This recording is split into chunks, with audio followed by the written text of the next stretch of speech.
Bonjour la famille, c'est encore une joie pour nous de vous retrouver. C'est Joël et Emmanuel de Family First. Que la grâce et la paix de Dieu soient avec vous. C'est toujours un plaisir de vous retrouver dans votre capsule Zoé, une vie abondante en Christ. Alors on va continuer sur notre thème de la restauration de la famille. On a vu la dernière fois que la première étape c'était l'introspection et on espère vraiment que vous avez pris le temps de laisser le Saint-Esprit illuminer l'état de votre âme, de votre cœur, parce que c'est très important dans ce processus de restauration.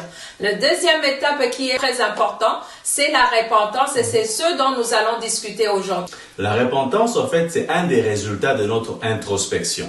Alors, quand on fait une petite recherche pour savoir ce que c'est que la repentance, on voit que ça vient du mot grec métanoïa, qui signifie changer de mentalité et d'intention de manière profonde et réelle.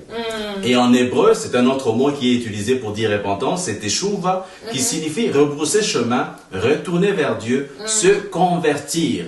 Alors, les deux termes, hébreu et grec, quand on le met ensemble, ça donne la globalité de la signification du mot repentance, qui veut dire se retourner vers Dieu, changer radicalement notre chemin. Et cela nous amène à dire que la repentance, c'est soit tu vas vers Dieu, donc tu ne connaissais pas Jésus-Christ, c'est le salut. Soit tu retournes vers Dieu parce que tu étais dans la maison de l'Éternel et tu es allé maintenant dans la rébellion et tu retournes vers Dieu. Aujourd'hui, cette partie va se concentrer sur le salut. Amen. Le salut. En tant qu'enfant de Dieu, ça commence par le salut.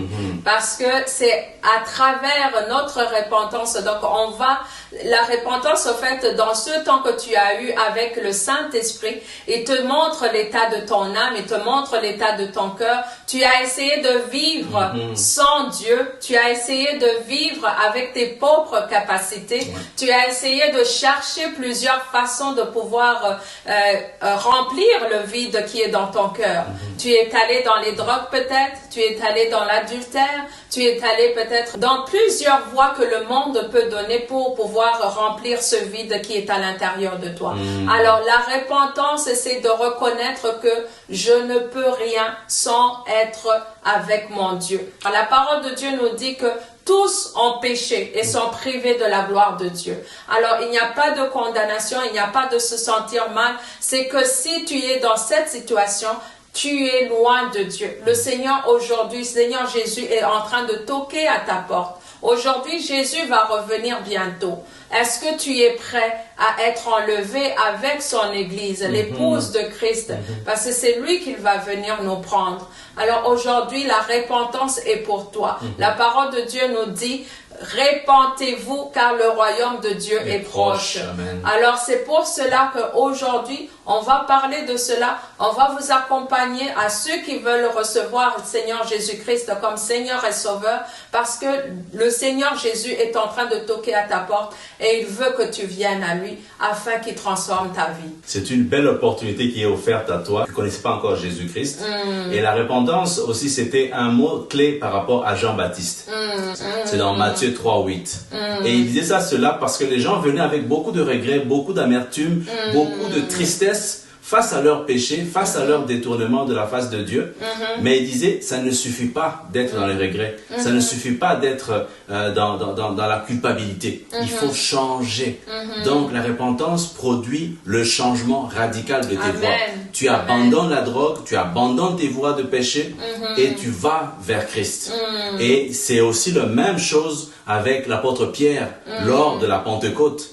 Quand les gens se sont rendus compte que waouh, on a tué le Fils de Dieu, qu'est-ce qu'on fait? C'est lui qui fait que vous soyez aujourd'hui remplis du Saint-Esprit. Qu'est-ce qu'on peut faire? L'apôtre Pierre a dit, répandez-vous et que chacun de vous soit baptisé au nom de Jésus-Christ pour le pardon de vos péchés et vous recevez le don du Saint-Esprit. C'est dans Actes 2:38. Amen. Et aujourd'hui, donc, si tu entends cette parole, le Seigneur t'appelle, il veut que tu viennes à lui. On parle peut-être à des couples où l'un est chrétien, l'autre n'est pas chrétien.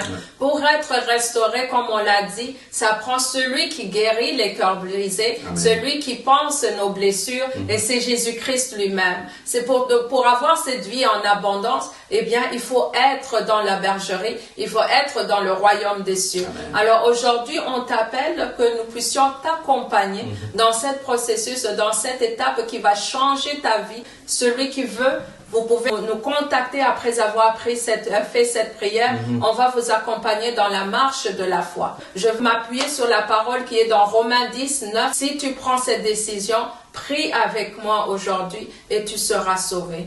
Alléluia. Merci Seigneur Père éternel. Seigneur Jésus, je prie mon Dieu, mon roi. J'ai entendu ta parole, j'ai entendu cette exhortation et je prends la décision aujourd'hui Seigneur Jésus. Je demande pardon pour mes péchés. Je sais que je suis pécheur. Comme tu viens de me l'apprendre, tous ont péché et sont privés de la gloire de Dieu. Pardonne-moi Seigneur Jésus. Que le sang que tu as versé à la croix viens me laver, viens me purifier, viens me sanctifier, viens habiter dans mon cœur, Seigneur Jésus. Transforme-moi, change-moi, remplis-moi de ton Saint-Esprit et que tout honneur et toute gloire ne reviennent qu'à toi dans ma vie. Au nom de Jésus. Amen. Amen. Nous sommes dans la joie pour toi qui as pris cette décision. Écris-nous, nous allons continuer avec toi, nous allons te guider dans cette pas de foi que tu viens de faire. Bienvenue dans la famille de Dieu. Amen. Les anges se réjouissent. Ton nom est écrit dans le livre de la vie.